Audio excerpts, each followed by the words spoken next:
ایک روایت بیان کرتا ہوں. ایک دن میرے آقا صلی اللہ علیہ وسلم اپنے گھر سے باہر تشریف لے جاتے ہیں, مدینہ المنورہ کے مضافات میں سیر کے لیے جاتے ہیں. اچانک دیکھتے ہیں ایک قافلے نے پڑاؤ کیا ہوا ہے. وہ قافلہ, ان کے پاس اونٹ ہے. میرے آقا صلی اللہ علیہ وسلم کو عرب کا ایک سرخ اونٹ بہت پسند آیا. میرے آقا صلی اللہ علیہ وسلم نے ارشاد فرمایا میں اس اونٹ کو خریدنا چاہتا ہوں. قافلے کا سردار وہاں موجود تھا. انہوں نے کہا لے جائیے, خریدیے. میرے آقا صلی اللہ علیہ وآلہ وسلم نے ارشاد فرمایا دیکھو میں سیر کے لیے آیا تھا, اونٹ خریدنے کے لیے تو نہیں آیا تھا, یہ میرا مقصد نہیں تھا, میں فقط سیر کے لیے آیا تھا. تمہارا اونٹ نظر آیا, مجھے پسند آیا. ارے ناز کرتے ہیں ہم, کیا عظیم اونٹ ہے وہ جو آقا کو پسند آ گیا, جو آقا کو پسند آ گیا. میرے آقا نے ارشاد فرمایا میں اسے خریدنا چاہتا ہوں لیکن اس وقت میرے پاس قیمت نہیں ہے, میرے پاس قیمت نہیں ہے. میں جاؤں گا گھر جا کر واپس قیمت ادا کر دوں گا. وہ دیکھ رہے ہیں میرے آقا صلی اللہ علیہ وسلم کو, آقا جا رہے ہیں, آقا وہاں سے تشریف لے جاتے ہیں. وہ آقا کو کہتے ہیں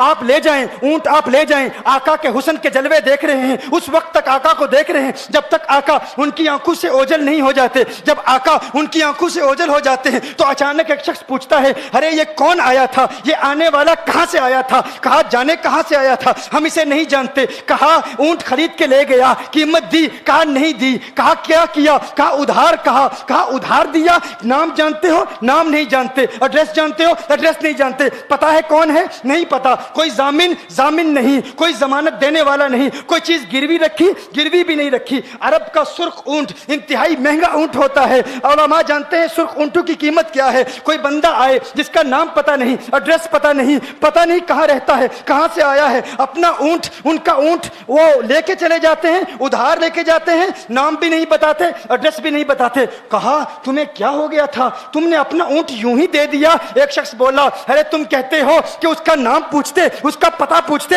ارے نہ جانے کیا ہو گیا تھا, ہماری عقل پر پردے پڑ گئے تھے, ہم تو اس کے حسن میں ایسے کھو گئے تھے. ارے جب وہ بولتا تھا نا تو اس کے منہ سے پھول جھڑتے تھے, ان کے منہ سے پھول. انہی کی بو مایہ سمن ہے, انہی کا جلوہ چمن چمن ہے, انہی کی رنگت گلاب میں ہے, انہی سے گلشن مہک رہے ہیں. گل ہے لبہائے نازک ان کے, ہزاروں جھڑتے ہیں پھول جن سے گلاب گلشن میں دیکھے بلبل, یہ دیکھ گلشن گلاب میں ہے, یہ دیکھ گلشن گلاب میں ہے. ایک شخص بولا ارے نادانو اتنا مہنگا اونٹ یوں ہی دے دیا, پتہ بھی نہیں پوچھا, نام بھی نہیں پوچھا, ایڈریس بھی نہیں پوچھا. ایک شخص بولا تم کہتے ہو ایڈریس پوچھتے اور تم کہتے ہو کہ تم اس کے میٹھے بول سن رہے تھے. ارے میں تو اس کے کنڈل زلفوں کو دیکھ رہا تھا, ان کے زلفوں کے پیچ و خم میں ایسا گم ہو گیا تھا, ان کے حسن میں. گویا کہ اعلیٰ حضرت یہی فرماتے ہیں نا لم یاتی نذیر کفی نظر مثل تو نشد پیدا جانا, جگر آج کو تاج تو رے سرسو ہے تجھ کو شہید و سرا جانا, انفی اتش و سخا کا اتم ہے گیسو پاک ہے ابر کرو, ہے گیسو پاک ہے ابر کرو, برسن ہار رم جم دو بوند ادھر بھی گرا جانا, انفی اتشن و سخا کا اتم. اور ایک پنجابی شاعر نے کہا مکھ چند بدر شاہ شانی, مت چمکے لاٹھ نورانی, کالی زلفت اک مستانی, مخمور عقیل مدبریا. وہ ان کا حسن تھا, وہ ان کی زلفیں ایسی, ان کی میں زلفیں یار تیرے بال کے صدقے, رہائی جس سے نہ ہو ایسے پیار کے صدقے, اور جو حشر تک نہ دے چین قبر میں بیدم, میں ایسی یاد کے قرباں خیال کے صدقے.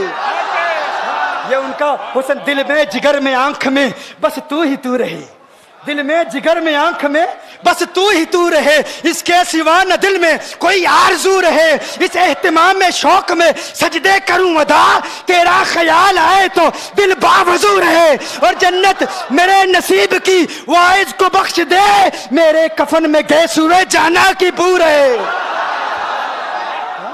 میرے کفن میں گئے سورے جو ان کی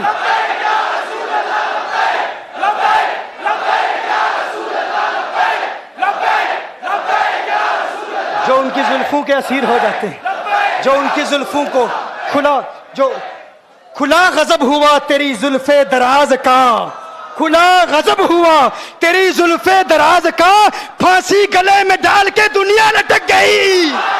یہ ان کے زلفوں کا اثر ہے, لوگ قربان ہو جاتے ہیں، اپنی جان مارتے ہیں. آقا آپ کی کنڈل والی زلفیں ایسی ہیں، ہمیں کہاں یاد رہی قیمت کتنی ہے، نام کیا ہے، علاقہ کون سا ہے، شہر کون سا ہے. ابھی کلام ہو ہی رہا تھا، ایک شخص نے کہا ارے نادانو کیا کیا، اونٹ دے دیا، نام بھی نہیں پوچھا، پتہ بھی نہیں پوچھا. ایک شخص بولا ارے وہ تو ان کے میٹھے بولوں میں کھو گیا تھا، یہ تو کنڈل والی زلفوں میں کھو گیا تھا. لیکن تم جانتے ہو میں کیا دیکھتا تھا؟ کہا کیا دیکھتے تھے؟ کہا ان کے لبوں پر جب تبسم کی کھلکھلاہٹ ہوتی، جب مسکراہٹ ہوتی، ان کے دانتوں کی چمک دیکھ رہا تھا. وہ مسکراتے تھے، ان کا نور مجھے سامنے والے پہاڑوں پہ نظر آتا تھا، سامنے والے پہاڑوں پہ نظر. مازاق کا کجلا نین بھرے، وہ شمس کا بٹنا مکھ پہ ملے، ہے میم کا گھونگٹ چہرے تلے، وہ عرش کا تارا آوت ہے، یاسی کی چمک ہے دانتن میں، تاہا کا کرشمہ آنکھن میں، والفجر کا جلوہ گالن میں، وہ رب کا پیارا آوت ہے، وہ رب کا پیارا آوت ہے، وہ رب کا پیارا آوت ہے. ایک شخص نے کہا ارے تم تو ان کے دانتوں کی چمک کو دیکھتے تھے، ان کی مسکراہٹ کو دیکھتے تھے، اور مجھ سے پوچھتے ہو کہ میں نام پوچھتا، پتہ پوچھتا. ارے دیکھتے نہیں، تم دانتوں کو دیکھتے تھے، میں تو ان کے نینوں کو دیکھتا تھا، میں تو ان کی آنکھوں کو دیکھتا تھا، ان کی آنکھوں کے حسن میں ایسا کھو گیا تھا. ارے میں تو بھول چکا تھا، ہم تو اپنے ہوش و حواس کھو بیٹھے تھے. ایک شخص نے کہا ارے دیکھو دیکھو وہ تمہارا اونٹ ہی لے گیا ہے، اونٹ ہی لے گیا ہے، نام بھی نہیں پوچھا، ایڈریس بھی نہیں پوچھا. کلام میں یہ تاثر دیا گویا کہ اونٹ چوری ہو گیا ہے. اچانک خیمے سے ایک عورت کی آواز آتی ہے، خیمے سے ایک عورت کی آواز آتی ہے. وہ کہتی ہے خبردار انا دامنۃ لثمن جبنکم. ایک عورت کہتی ہے خبردار کوئی یہ نہ کہے اونٹ چوری ہو گیا ہے، میں ضمانت دیتی ہوں تمہارے اونٹ کی قیمت کی، اگر قیمت ادا نہ کی تو میں کروں گی، میں ضمانت دیتی ہوں، میں ضامن ہوں. کہا شکر ہے کوئی تو جانتا ہے اس کو، شکر ہے کوئی تو اس کو جانتا ہے، کوئی تو پہچانتا ہے، کوئی اور ضامن نہیں تھا، ضمانت دینے والا نہیں تھا، شکر ہے تم جانتی ہو. کہا نہیں جانتی تو میں بھی نہیں ہوں، کون ہے مجھے بھی نہیں پتا کون ہے. کہا پھر ضمانت کاہے کی، کیوں ضمانت دے رہی ہو؟ اس نے کہا ہوا یہ کہ جب وہ تم سے باتیں کر رہا تھا نا تو خیمے کی اوٹ سے میں نے اس کا حسین چہرہ دیکھ لیا. ارے سنو سنو سنو سنو سنو سنو کہا جس کا چہرہ اتنا حسین ہو وہ جھوٹا نہیں ہو سکتا، وہ جھوٹا نہیں ہو سکتا، وہ جھوٹ نہیں بول سکتا. میرے آقا کا حسن ہی ایسا ہے. تم کہتے ہو تم ان کی طرح ہو، ذرا تم بھی کہیں خریدنے کے لیے کچھ جاؤ، دیکھتے تیرے چہرے کا حسن دیکھ کر کون ضمانت دیتا ہے، کون ضمانت دیتا ہے. ابھی بات ہو ہی رہی تھی نا، ابھی کلام ہو رہا تھا، اچانک میرے آقا کے غلام آ گئے، اچانک صحابہ قیمت لے کر. کون ہے جس نے آقا کو اونٹ دیا ہے؟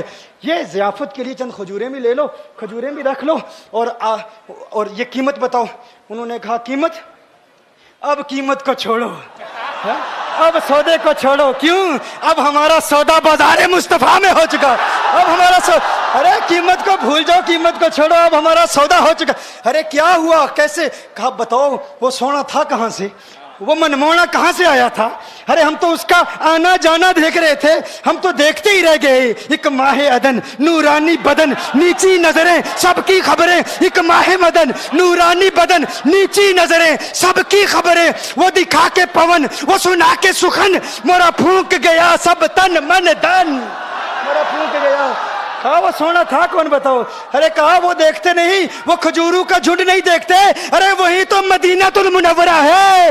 اپنی قسمت پہ ناز کرو، یہ وہی محمد عربی ہے، ارے جن کی عظمتوں کے ترانے دنیا لاپ رہی ہے. تم خوشبخت ہو، تم مدینے کے قریب آ گئے ہو. کہا پھر لے جاؤ. آقا کی بارگاہ میں حاضر ہوئے، وہ سارا قافلہ کلمہ پڑھ کے واپس آ رہا ہے، اور ان کے تیور دیکھنے کے لیے گویا کہ کہہ رہے ہیں یہ ناز یہ انداز ہمارے نہیں ہوتے، یہ ناز یہ انداز ہمارے نہیں ہوتے. جولی میں اگر ٹکڑے تمہارے نہیں ہوتے، ملتی نہ اگر بھیک حضور آپ کے در سے، اس ٹھاٹ سے منگتو کے گزارے نہیں ہوتے. اور بے دامی بک جائیے بازار نبی میں، اس شان کے سودے میں خسارے نہیں ہوتے، شان کے سودے میں خسارے نہیں ہوتے، اس شان کے سودے میں خسارے نہیں ہوتے. بتاؤ آخر تم کس اعتبار سے آقا کی طرح ہو؟ یہ گفتگو جاری رہی تو صبح ہو جائے گی، فجر ہو جائے گی، میں اتنی مثالیں پیش کروں گا کہ وقت ختم ہو جائے گا، اور پھر ہم کہیں گے کہ ابھی نہ دل کے ارماں ختم ہوئے تھے، غضب ہو گیا کہ سحر ہو گئی.